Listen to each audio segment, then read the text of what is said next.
Welcome to Go Get Great, the podcast for aspiring entrepreneurs and ambitious small business owners. I'm your host, Brittany, owner of Brittany Miller Socials and mother of 3. Go Get Great is all about helping you make life and business work together. You'll learn about the fumbles that helped get me and my guests to where we are today so you don't have to make them. So come join the journey with Go Get Great.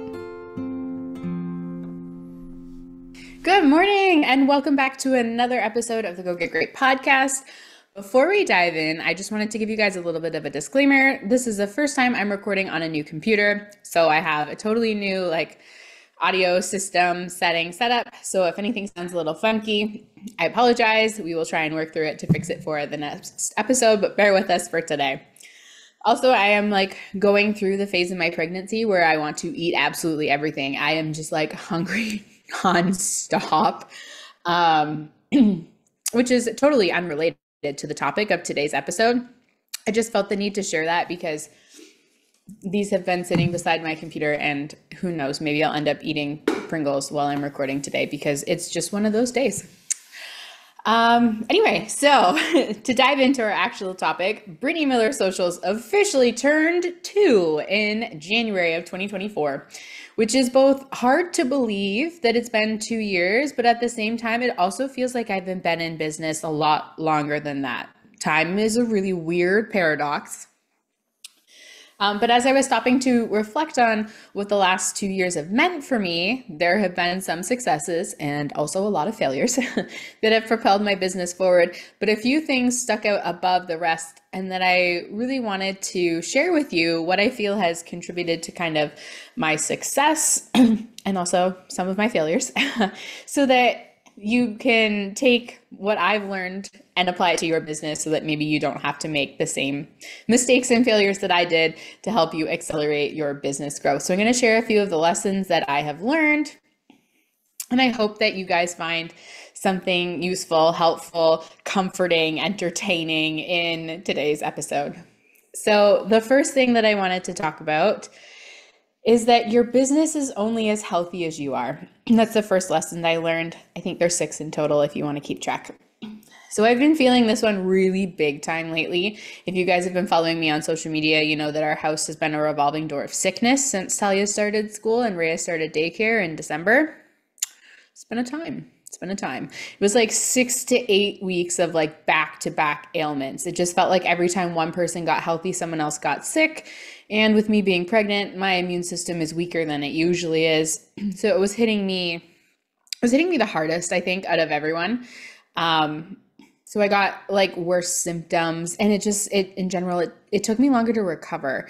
And I didn't really realize how much my health had impacted my business performance kind of until we went through some of that. Usually in my family, I'm the care provider, and I still was, even though I was sick,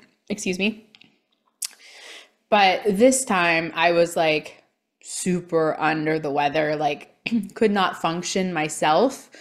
So it was really humbling. It was a very humbling experience. Usually everyone else around me is sick and I'm just I feel fine.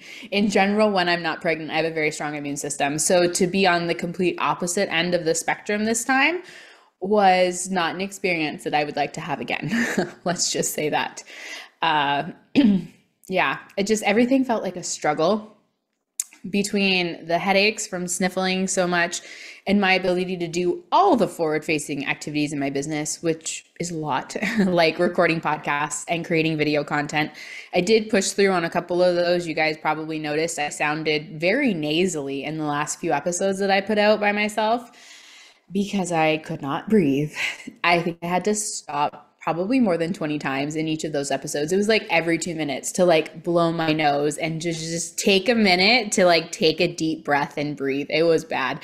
So I appreciate anyone who listened to those episodes because it made me feel better knowing that my struggle and my suffering while recording those was worth it. Yeah, so I was having a really, really hard time doing all the forward-facing activities in my business. And the reason that really hit me hard was because I am really always one to practice what I preach. it was just such a struggle to do even the easy, basic, fundamental things in my business, like showing up consistently on social media and releasing podcast episodes. And I felt super guilty for not doing what I tell my clients that they should be doing, like posting consistently. I was like pretty much MIA on social media for like 6 weeks, which I did not enjoy. And I missed it. I truthfully did. But I felt a lot of guilt because, like I said, I always like to put out there what I tell my clients to do. I never give advice to my clients that I wouldn't personally take myself, or suggest strategies that I wouldn't implement in my own business. To some degree, obviously, like if they're a product-based business, they got to do things a little bit differently than me as a service-based provider. But typically that's kind of the rules that I live by in my business. If it's not something that I would do, I'm not going to go ahead and tell somebody else to do it. So just really trying to give myself grace and space in order to recover as quickly as I could so that I could get back to doing all of those kind of core business activities.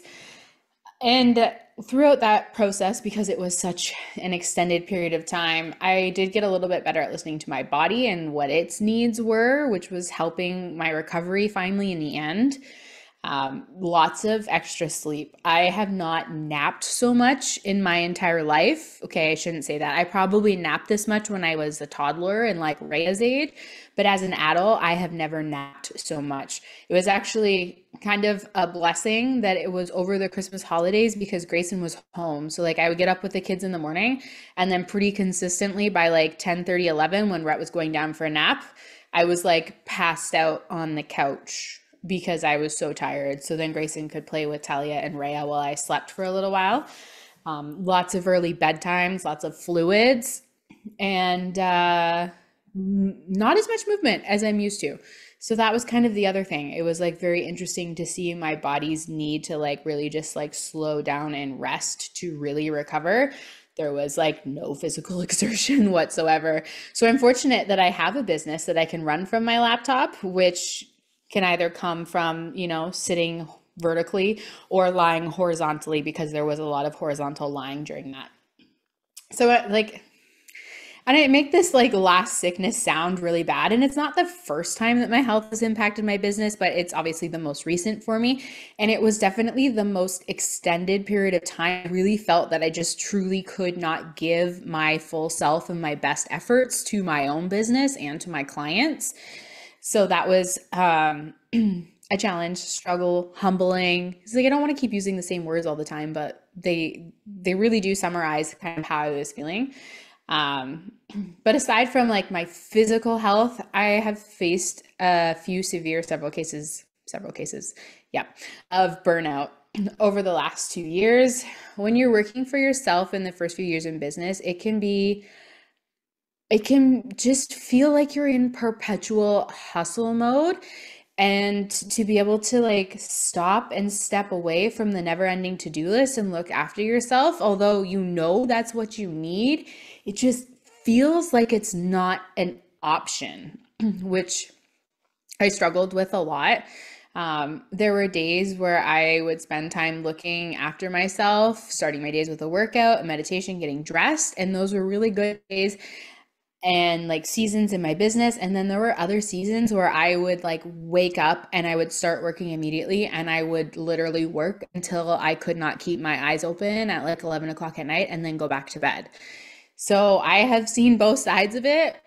And I really learned that even though I spent all day working, I didn't really spend all day working in those phases, because I was just so burnt out that a project that would typically take me 30 minutes would take me an hour and a half. So I was working way more hours, but I wasn't actually increasing my productivity. And if I had just listened to myself and, done a workout, did some meditation, or, just like went to bed early and got a good night's sleep, I would have been able to get better results for myself and my clients in less time, because my creativity and my content, really true too, is tied to my own well-being. And when I'm feeling stressed and drained and overwhelmed, I'm just not putting out content that resonates with people the same way that the content that I'm putting out when I have looked after myself, it just hits different.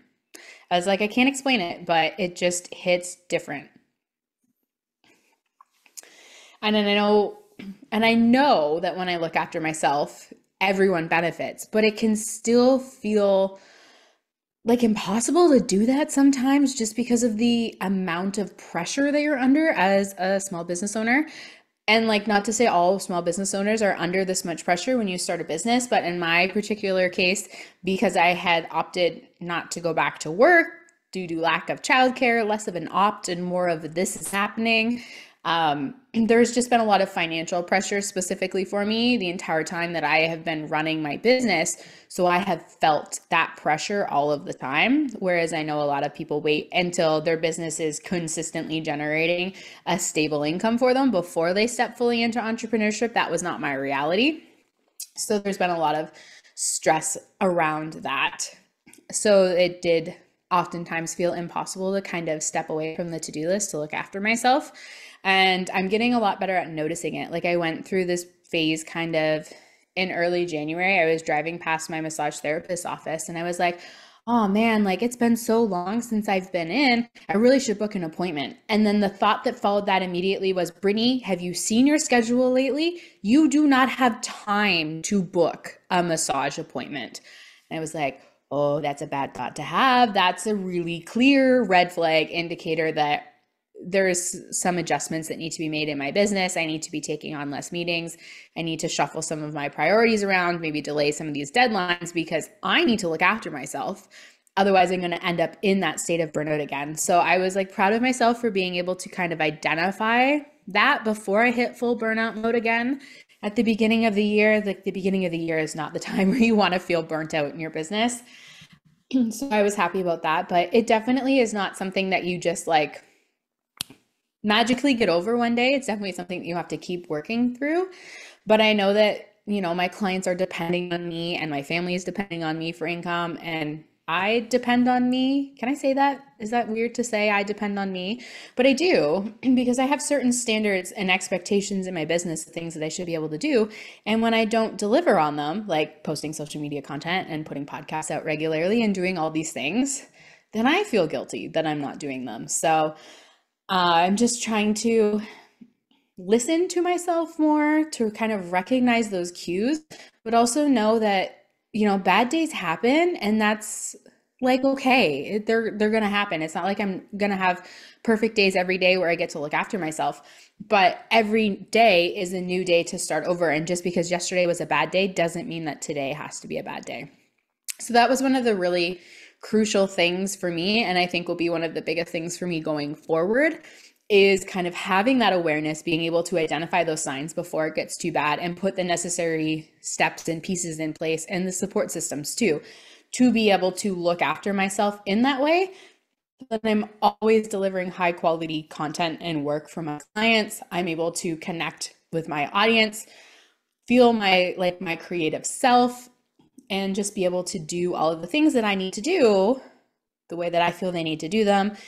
Perfectionism is a whole separate topic, but the way that I feel they need to be done to positively grow my business and reach the goals that I've set for myself. So the second thing that I wanted to mention is that investing in your business isn't always the solution to the problem you're facing. And as kind of like a subplot to that, don't invest in your business out of fear and panic. So that's my second lesson here. So as a business owner, one of the biggest things that I struggle with is a lack of consistent income. You guys just heard me talk about that in the last point. And there are a few times in the last year when I've made pretty substantial investments in my business out of fear that if I didn't invest, my business wouldn't continue to grow and I wouldn't be able to get new clients. It wasn't being patient. Surprise, surprise. Not a very patient person in general.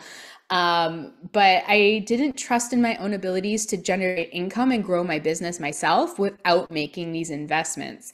And that being said, some of the investments have paid dividends in my business, and they were like, quote unquote, good investments, and others not so much.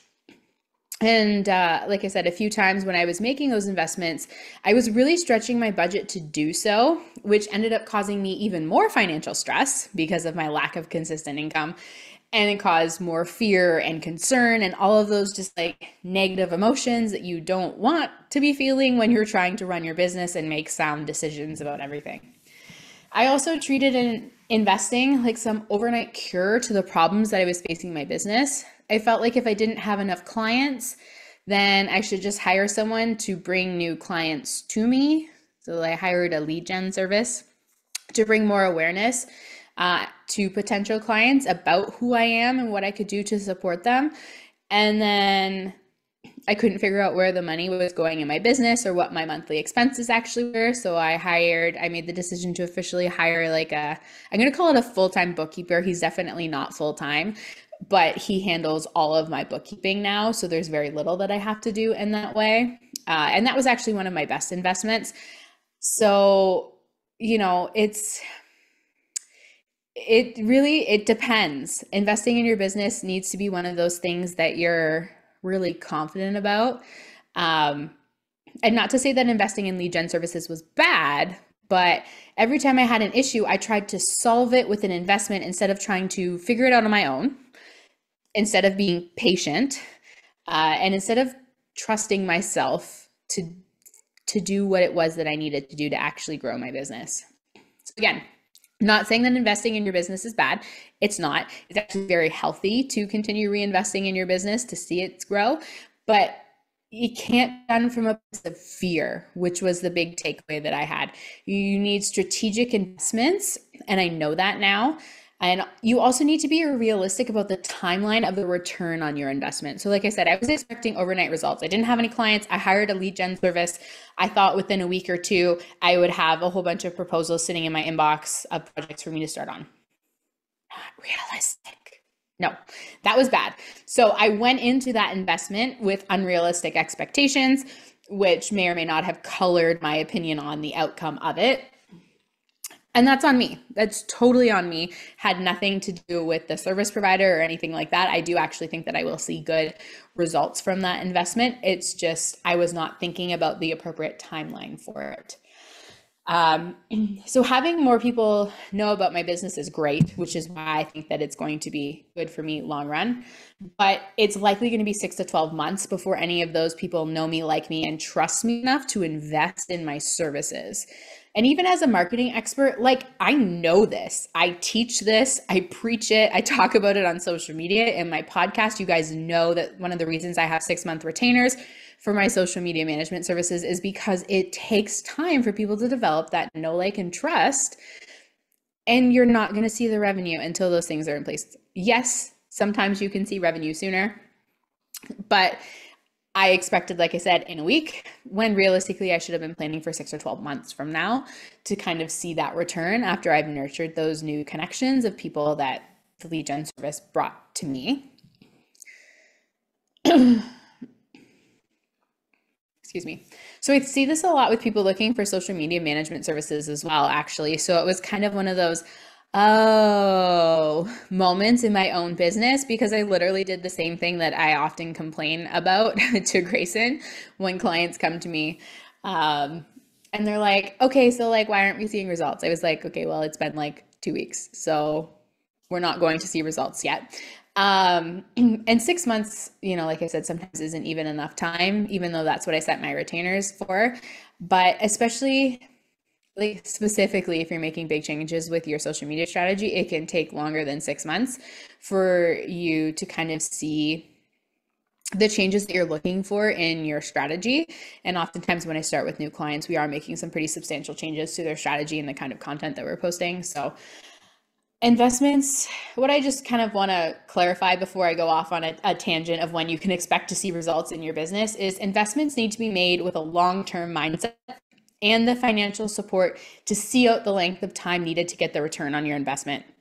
So I found that there are certain investments that make the most sense and yield the most results at certain stages of your business. And I actually outlined them in a recent episode of my podcast, episode 41, why your marketing might not be working and how to fix it. So if you're curious to see kind of what I recommend investing in, depending on the stage of your business, that would be a good episode to check out. And my key kind of learning piece there was I didn't have a long-term mindset when I made some of those investments. So I felt stressed that I wasn't seeing the return in my timeline, which was unrealistic about it in the first place. So if you know that you're going to be making a sizable investment, and that could be like for you, maybe a sizable investment is $150. For some businesses, a sizable investment might be, $2,500 or $5,000 or 10 grand. It really depends on the business. But if you are feeling a little bit stretched by what you're investing, then it might not be the right time to make that investment because you don't want to add additional financial strain and pressure to yourself. And you're likely thinking out of fear and panic, and you don't have that long-term perspective to be able to wait it out until you see the results from that investment. So that's something that I wish I knew myself even 6 months ago. So I do hope that you guys listening take that to heart. So the third thing that I've learned is that you need to trust yourself. Sounds super self-explanatory, hard to do in practice. Last year, one of the words that I had for the year was learning. I signed up for so many webinars, workshops, retreats, seminars. I downloaded countless resources, some of which are still sitting in my downloads folder without being looked at, and signed up to a number of different email lists. I followed a bunch of experts in my industry on social media to see what they were doing, because I figured if they were successful, then I could do the same thing in my own way. And then I would see success too, right? Wrong. That's not how that works. I spent a crazy amount of time devouring content from other experts on social media in their emails, looking at things like website best practices. I learned it. I'm actually proud of how much I learned last year, but it did come with kind of a caveat. There was not all sunshines and rainbows that I did all this learning.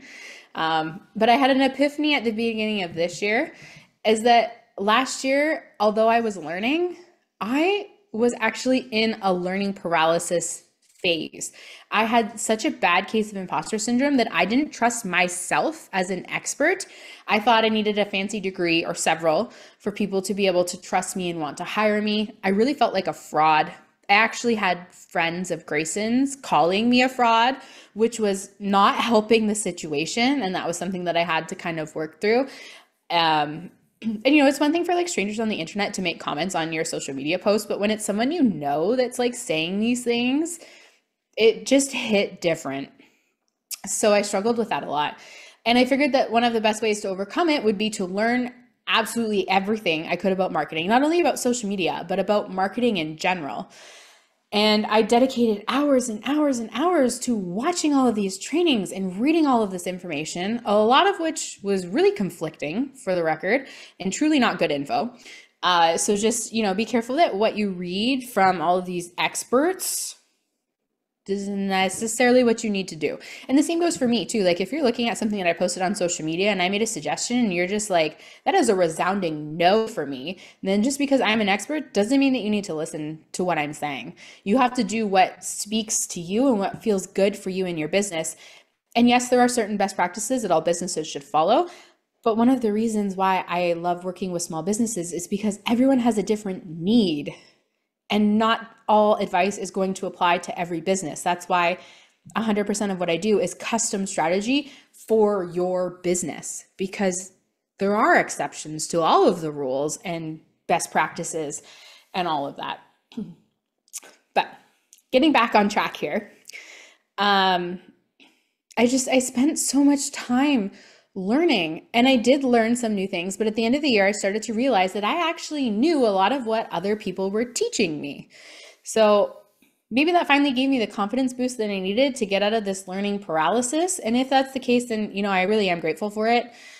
But it also made me wonder how much further along my business would be if I had just trusted myself as an expert in the first place, and how many more clients maybe I could have helped last year if I wasn't on so many webinars trying to learn all this information, or how many more items I would have crossed off my business to-do list if I had prioritized tasks that were actually moving the needle in my business instead of scouring the internet for new blog posts about the best time to post on social media.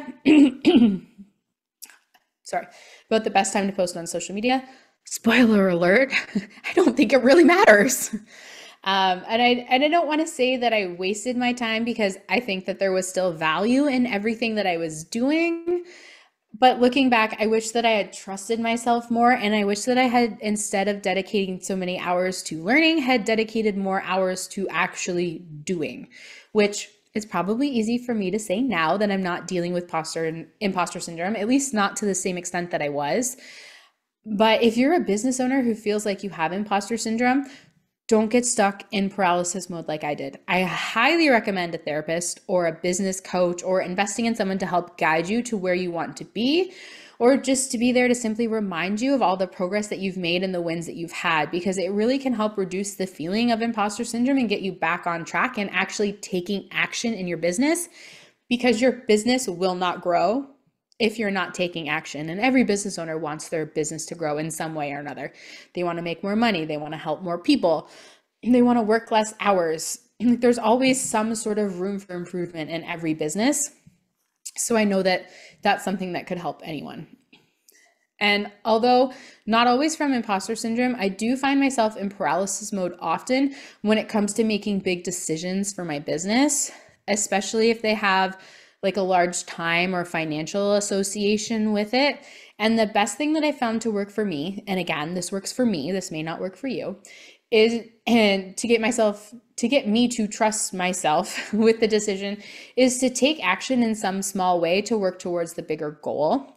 I also find that when I have big decisions to make, if I make them first thing in the morning, it's really helpful. My mind is clearer and I feel more in control of my day, which helps me have more confidence in the choices that I've made myself.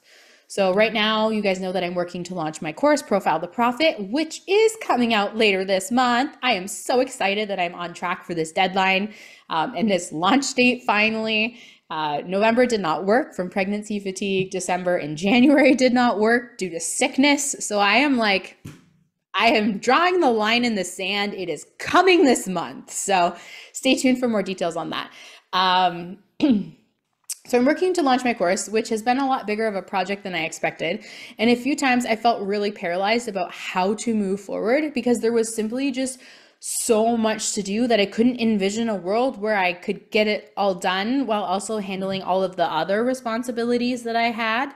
So I decided to just sit down and take this very large launch a course project and break it down into smaller, more manageable pieces. And I've been able to tackle those pieces little bit by little bit. And tackling those pieces has then given me confidence and motivation to come back and tackle the next item, which is slowly moving me closer to my goal. And why I can pretty confidently say that it is coming in February, because we're getting really close to having all of the items crossed off the to-do list now. So okay, maybe not really close, but we are substantially closer than we were even 2 weeks ago. So taking the wins where I can get them. Oh, yeah. So in and along the lines of like launching a course, I just want to note that it's not all in my zone of genius, I guess, I think is a common phrase that people will understand. Things like website building and copywriting, not my strong suit. I'm a decent content writer and I've learned a lot about copywriting, but it is just somehow harder to do for your own business, even if you are a copywriter. And I have talked to other copywriters who can confirm that. So it's not just a me thing. But they're not my strong suit. So I was just feeling so confused and frustrated by all of these things. And those projects actually take me a very long time to do, which is why those have been kind of some of the ones that I've tackled first.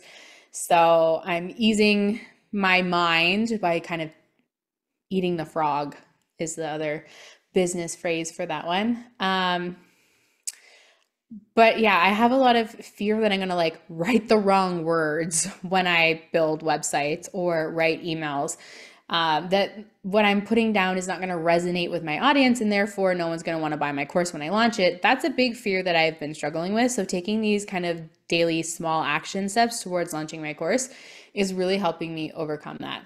And I mean, I'm hoping that it's not true. I'm hoping that you guys are just as excited for my course as I am, if not for your own personal benefit so that you can register and learn from it, but just to be able to like support me and be like, yay, Brittany, you did it. You've been talking about this for so long and we're so proud of you. So like follow me on socials and help cheer me on as we keep getting closer to my course launch date. So,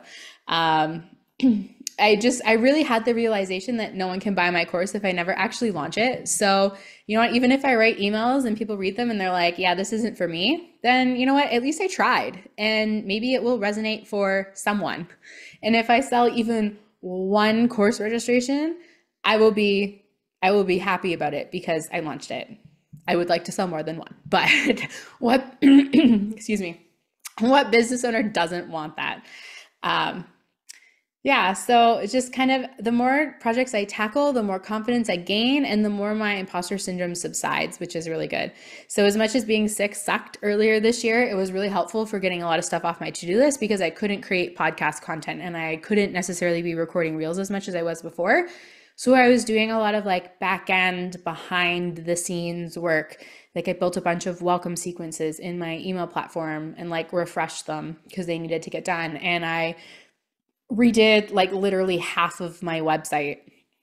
Well, I wasn't feeling well. So those have all been things that I've been like dying to cross off for like over a year now, honestly, over a year. And a few other projects that I'm hoping to kind of get up and moving soon, like my shop and some social media content. Anyway, so in 2024, my words are growth and action. So very different from last year where my word was learning. And I really think that taking action will bring about the growth in my business. And we are almost, like I said, a month into 2024. And I just shared some of the like big things that I've crossed off my to-do list already this year.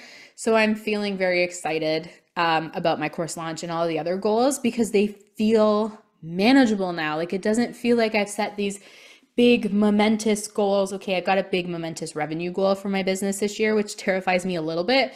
But aside from that, I'm feeling really good about what else the year can bring. And I'm trusting myself to be able to do this. And if I can't, then I'm trusting myself to know when it's time to learn or time to invest this time. Okay, learning number 4, systems set you free.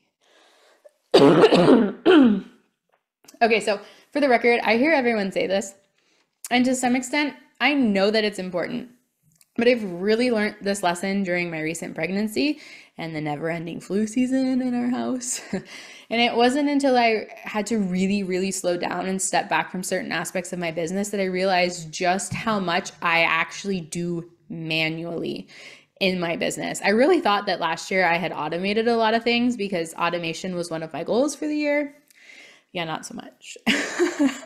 And it was also like eye-opening to see how all these little projects, like sending proposals and calendar links to people for certain things, which is more or less automated, but like even booking meetings eats through a surprisingly large amount of your time. And when you don't have a lot of time to work in the first place, that's stressful.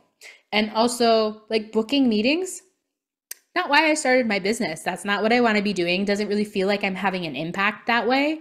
So knowing that and knowing that I have an upcoming maternity leave and then I'm going to need to step back from my business again, I'm really realizing the true power of automations and systems. And like I said, I told myself before Rhett was born that I was going to fully automate my business. And like we just discussed, we did not automate as much as we thought we did. And it's not a task that I enjoy, which is part of the reason why I never really finished automating things. But, you know, like I looked into hiring experts to do it for me. And while the prices are fair for the work they're quoting, it feels a little bit like spending house renovation money to replace the roof when what you really want is a kitchen remodel. That's the best way I can describe it.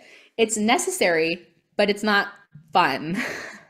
So I never actually made the investment. So here we are a year later. Like I said, my systems are only slightly more automated now than they were last year. And I'm still doing all of the manual day-to-day operations for my business. And I'm feeling more exhausted and sick than I did the last time around with Rhett. My body and my business are telling me that I really need to have the space to rest during all of this sickness. And if I had set the systems up last year, like I told myself I was going to, then I probably wouldn't have found the last 6 to 8 weeks as challenging as I did because more things would have been in place. And also because this time around, like I actually have help in my business. Grayson is like officially on board and does a lot of like my tech behind the scenes podcast stuff. He does like all of my video editing, and I have an employee, Hallie, who supports a lot of like the behind the scenes projects too. She does some social media content for me and some of my clients as well. So I should feel more supported this time around. And I actually felt less supported and prepared being sick this time than I did going on maternity leave with Rhett a year ago. So it was weird, eye-opening. Again, I feel like I'm saying that a lot, but I don't really know how else to phrase it. Because that was kind of what I was feeling. So I am determined before this baby arrives, and I'm going to make good on the promise to myself to have systems and automations in place so that I can actually slow down and be more present with my family in May when the baby arrives. So I have done a few small pieces of this, but I have a lot more work to do. And it's actually amazing, terrifying, but amazing how much can be automated when you start researching the options that are available to you. So I know that I'm going to be building some more workflows in Dubsado to automate like my onboarding process a little bit more and some of those things, because I want a positive and consistent experience when people decide that they're ready to work with me. Zapier has also helped me integrate and automate some communications between my systems. And there's actually a few other automations that I want to put in place to kind of ease some more of this like admin work that I don't enjoy doing. And I've also considered playing around with ManyChats to automate some sales and like, I'm going to say lead generation, but really I mean email growth with that while I'm away. And I still love having personal connections with everyone, which is why I was like dragging my heels on that one. I love to be in my inbox answering emails, or answering messages, but I'll admit that it's getting more challenging to be able to kind of have that level of personal connection that I want while still doing all of these other things that I need to do. So I may be revisiting ManyChats and some of the other automation features just so that people can get information from me in a timely manner. Not to say that I'm just like gonna ghost all the people that message me, but there are certain pieces of it, like sending out links to book appointments with me and sending out links to download freebies, that as much as it's nice when it comes from me, it's not necessary for my business. So I really just kind of have to come to terms with that. And that's something that I'm working on doing. But truthfully, the options are endless for what you can automate. And you really just have to now focus on what is the most important thing for you to get off your plate that you truly do not need to do as a business owner. And then learn how to refine and reduce the amount of admin work that you're doing so that you can spend more time with your clients, which is going to give them a better experience working with you, which is ultimately what you want. So that's a really big thing for me. Stay tuned for some more of that stuff to roll out between now and May. Okay, number 5, you cannot do this alone. I feel like I should have clapped in between each of those words for emphasis because it is so true. And I think that these were all really big learning lessons for me, and they've taken me 2 years to learn. So obviously I'm a slow learner in certain areas. But this one was the big one for me because I consider myself to be a very independent and capable person. And asking for help is not something that comes easy to me. But honestly, my business would not be here if I hadn't had help to get it off the ground in the first place, especially with the kids at home. If it weren't for Grayson and our parents' help, as many of you guys know, starting a business is like not a weekend project. It takes hours to build websites and create packages for your service, to go out and network and generate clients, and then to actually do the work for them while you do 100 other things in the background to keep your business alive and growing. So as much as it's great having a business that you can run from anywhere, #laptop life, it doesn't really help much if you don't have the time to actually sit down and think and make decisions and take action to grow your business. So 5 minutes here and 20 minutes there in between snacks and nap time weren't getting me very far very fast. So having my mom and my mother-in-law come over for even a few hours a week made a really big difference in how quickly I was able to complete all of the startup tasks that set my business up for success for these last 2 years. And Grayson was also an integral part of my initial business success. I've mentioned before how grateful I am that while I was getting started, Grayson took on evening and weekend parenting and household responsibilities, which were typically things that I was responsible for, like cooking and cleaning, so that I could have meetings and attend networking events and just in general focus on my business. But he gets like an extra special shout out because at the time we weren't even together. So I really would not be here today if it wasn't for his help. So babe, thank you again. I know you'll be listening while you edit this. So I really appreciate you.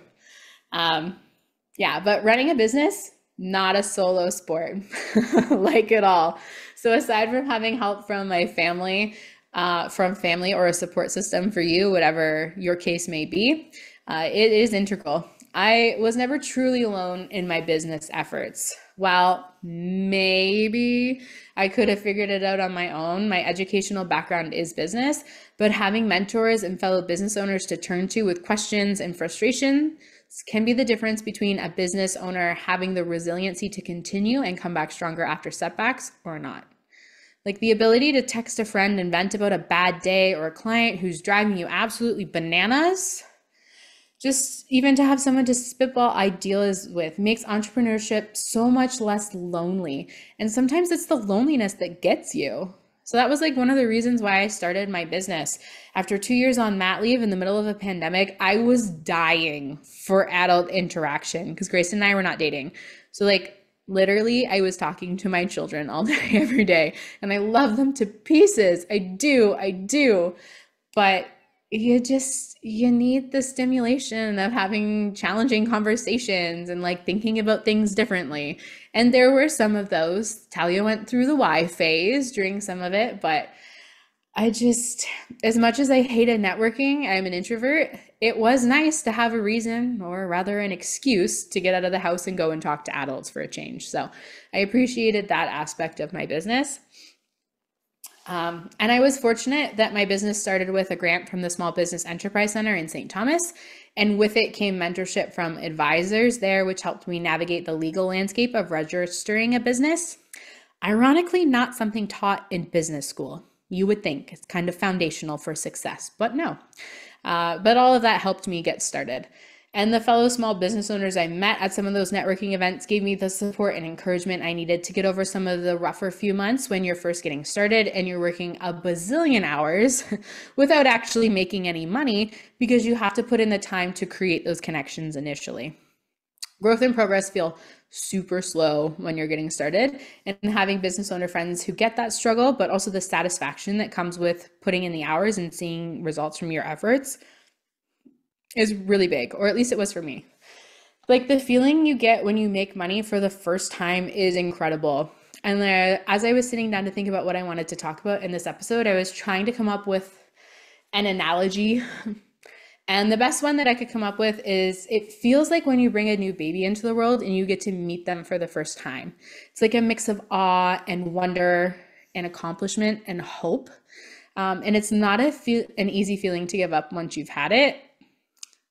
And as much as it doesn't necessarily make the hard times easier, it also kind of does, because you remember what it feels like when you are successful and when things are going well and working in your favor, and you want to get back to having that. So not something that people understand who don't own businesses or who don't have kids, but having that community to talk about it makes all the difference. So support, community, and mentorship, I believe, are the key to running a successful business. After starting mine, I was fortunate enough to be connected with an organization, like after I was done mentorship with the grant, with an organization called Up With Women that offers free coaching opportunities, which I'll admit I was actually hesitant to take advantage of at the time. It's like, I have a business education. I don't need mentorship. I can do this. So I had a little bit of my own pride to get over, but I'm really glad that I did, because having those regular touch points and opportunities to talk about my business problems and create solutions and action plans to make sure that I'm continuing to move forward in my business, really helpful. And having the ear and support of someone who's been where you are and made it through the challenges that you're facing to provide solutions and advice and just in general reassurance that you can move through them too was surprisingly more impactful than I thought it was going to be. And it's also now one of the reasons why I offer coaching, because I've personally seen the benefits and progress that can be made when you have access to that expertise and wisdom from someone who has been there. And I wouldn't want to run my business without these supports in place, because it helps me stay centered and focused while taking action on all the things that I'm working on. So that was another big one. Okay.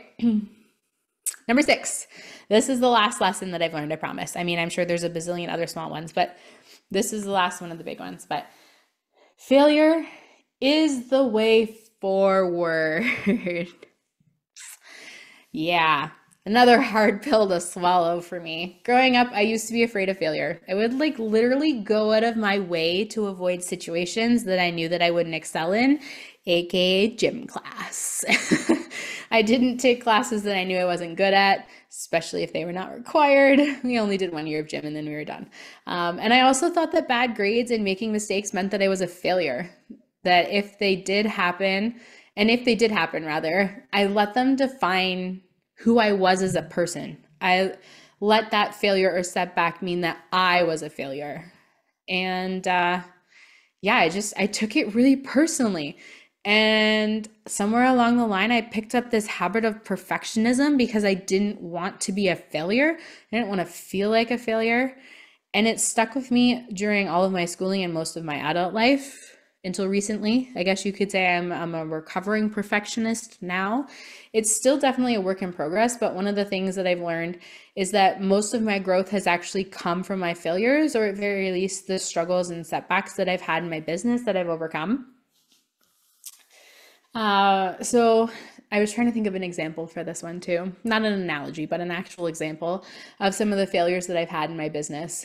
And looking back overall, there hasn't been anything major. I didn't file for bankruptcy. I didn't lose clients because they didn't like the work that I was doing. There hasn't been anything that's been that bad, but it's all of the little things. And a lot of that is about personal integrity too, and my own perception of perfectionism. I didn't hit the deadline that I set because I was sick for 8 weeks.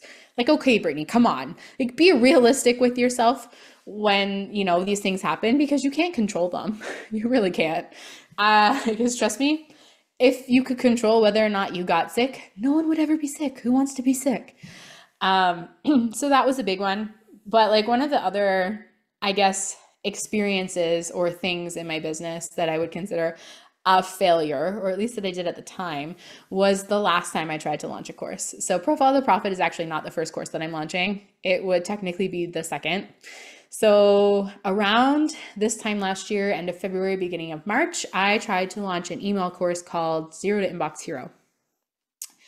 I was convinced that this was going to be the thing that not only helped grow my income, but that everyone was going to be so excited for, just beyond grateful that I was putting this together, because I'm on social media quite a lot. I see a lot of things that other people are doing, and email marketing really isn't one of the more popular business topics out there, which is ironic, because if you talk to any successful business owner, they'll say, they'll tell you that the reason their business is successful is because they send out emails that make them money.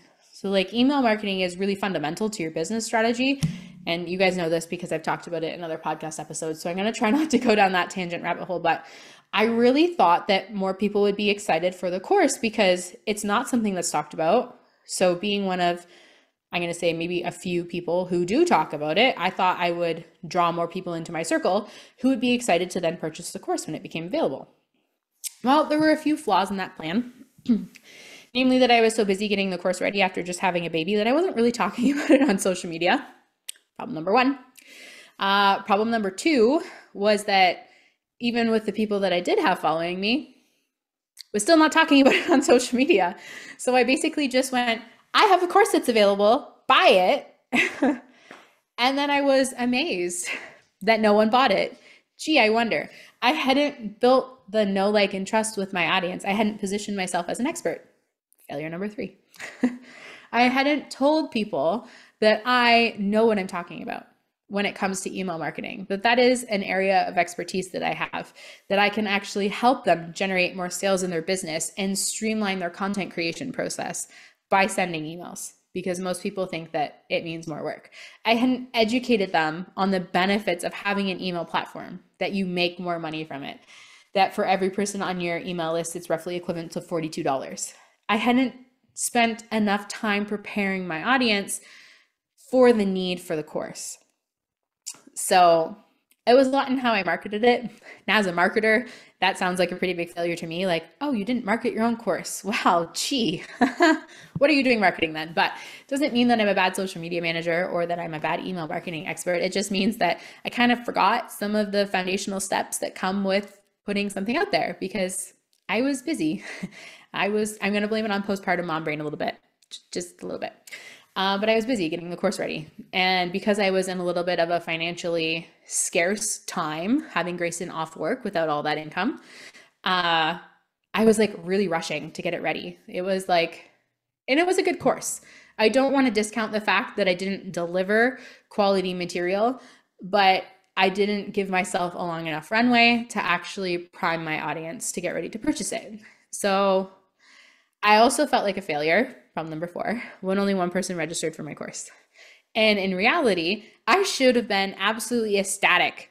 One person registered for my course. Proof of concept, guys, proof of concept. Someone trusted me and believed in me enough to purchase the course from me, even though I hadn't primed them about email marketing. They knew it was somewhat important for their business, but like I hadn't talked about it enough, but they still trusted me to know that it was something that was going to benefit their business.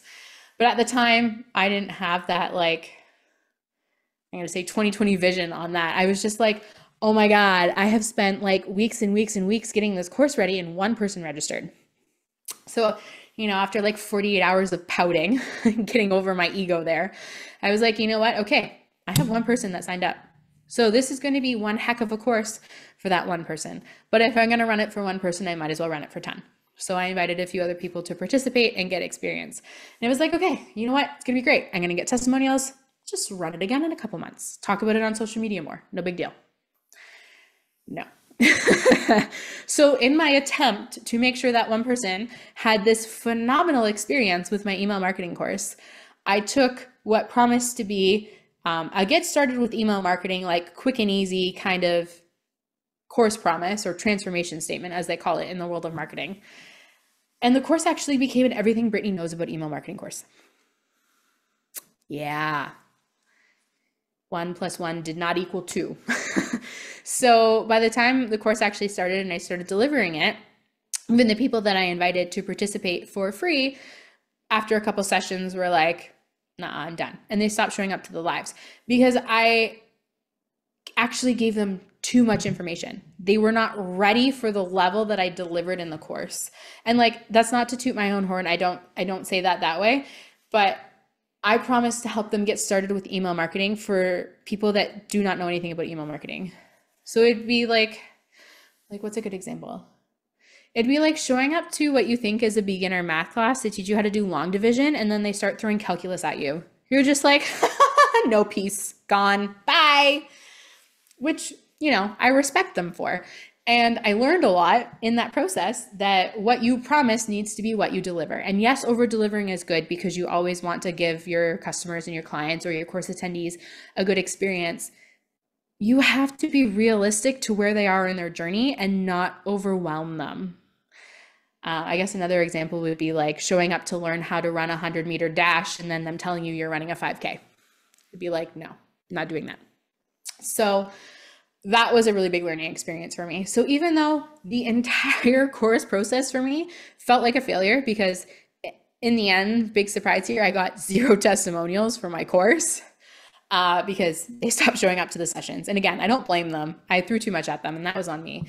But it just, the entire process felt like a failure. But looking back at it now, I learned so much about how to create a course that people are interested in and actually deliver on the promise without over delivering it.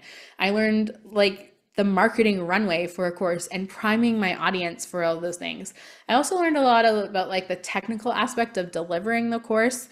And I'll have some changes that I'm implementing when I launch Profile to Profit for that too. So it was a really great learning experience, but in the moment, I couldn't see that. I was just so wrapped up in, oh my God, I'm a failure. This isn't working. Like, what am I going to do? How am I going to make money now? Like, what's going to happen? So you again need a little bit of that long-term perspective and that lens of everything as a learning experience. But I have failed my way forward in my business in more times than just this.